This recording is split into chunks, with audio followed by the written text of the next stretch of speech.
What do you put in a home first aid kit in case there's a small explosion? Of course, you're going to need some decent rubber gloves, just in case there's any blood, just to keep it off your skin, or in case there's anything else, like glass or something, then you can keep yourself a little bit more safe.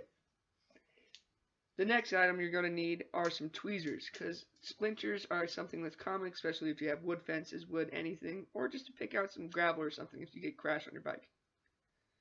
And of course, you're going to need just some regular old band-aids. These come in handy all the time. And then we have these sterilizing swabs that you use just in case that there's a wound so it doesn't get infected. You can use a lot of different stuff. This is just the stuff that was in this first aid kit. And then after that, of course, you got some bigger bandages, this pad, which is like gauze, but it's a little different.